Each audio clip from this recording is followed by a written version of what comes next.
America में एक पाकिस्तानी शख्सियत ऐसे हैं जिन्होंने पाकिस्तानी होने का कहना चाहिए कि सही से हक अदा किया है। कारोबारी शख्सियत है और वहाँ जाके अल्लाह ने उनको कामयाबी दी, लेकिन उन्होंने अपने वतन को भूला नहीं है।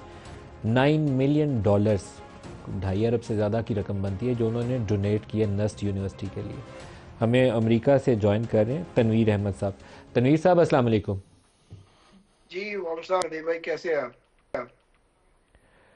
तनवीर साहब, एक तो पहले आपको शाबाशी है, ऑन एयर शाबाशी के मुस्तहिक हैं आप, कि आपने अपने घर को नहीं भूला। चाहे सारी उम्र आपने अमेरिका में गुजार दी है, लेकिन जो अल्लाह ने आपको कामयाबी कारोबारी ज़िंदगी में दी है तो आपने उसका हक अदा किया है नस्ट यूनिवर्सिटी को, ये $9 मिलियन की डोनेशन का ऐलान करके। थोड़ी सी इसकी वजाहत कर दें, ये $9 मिलियन कैसे ख्याल आया और ये किस काम के लिए इस्तेमाल होंगे?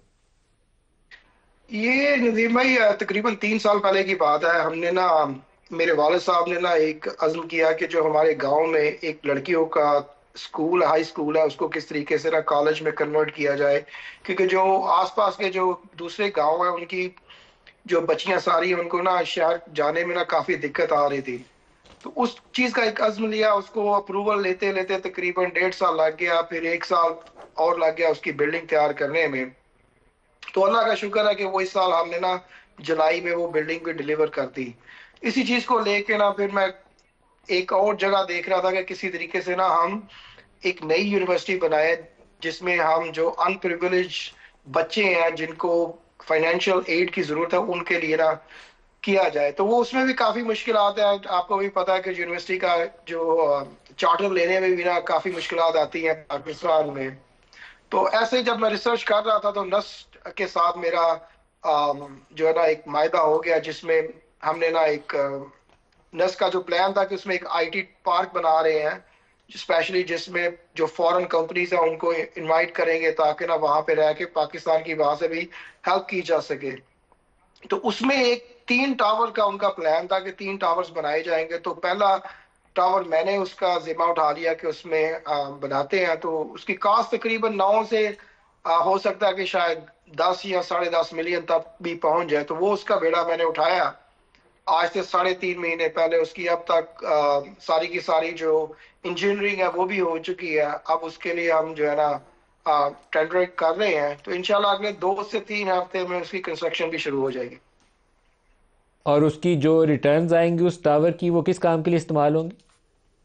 उसकी जो रिटर्न्स आएंगी ना, उसको बेसिकली ना हमने एंडोवमेंट फंड में डाल दिया है। तो जो भी नीडी स्टूडेंट्स होंगे, जो जरूरतमंद स्टूडेंट्स हैं, उनके लिए स्कॉलरशिप दी जाएगी। तो जो हमने जो रेंटल इनकम की जो एस्टिमेट किया है, उसमें तकरीबन 400 के करीब हर साल जो है बच्चे ग्रेजुएट करेंगे इसमें से।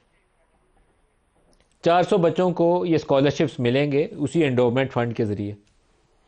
जी, ये पूरे सालाना 400 बच्चे जो है ना वो इस एंडोमेंट फंड से ना मुस्तफीद होंगे।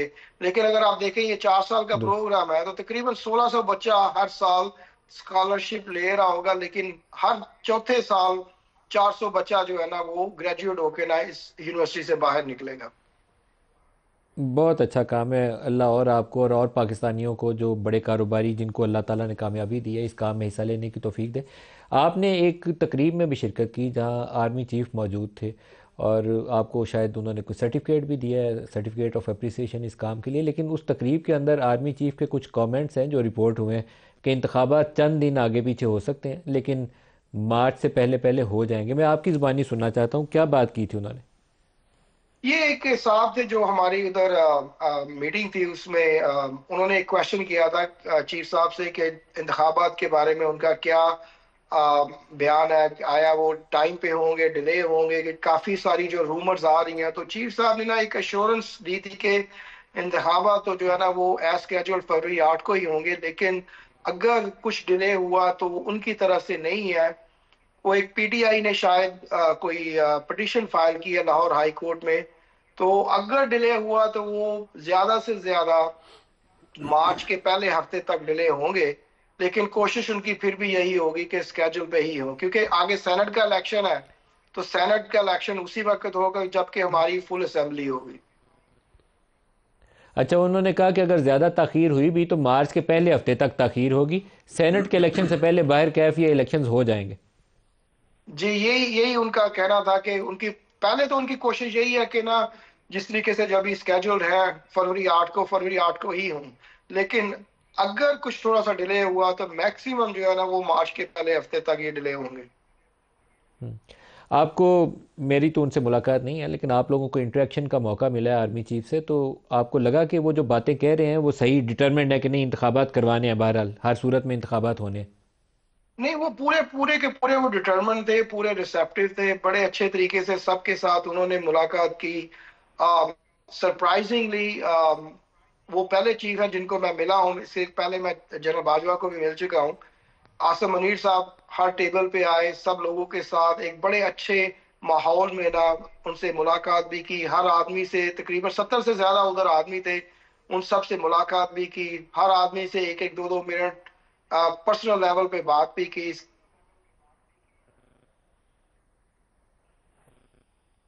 बिल्कुल सही।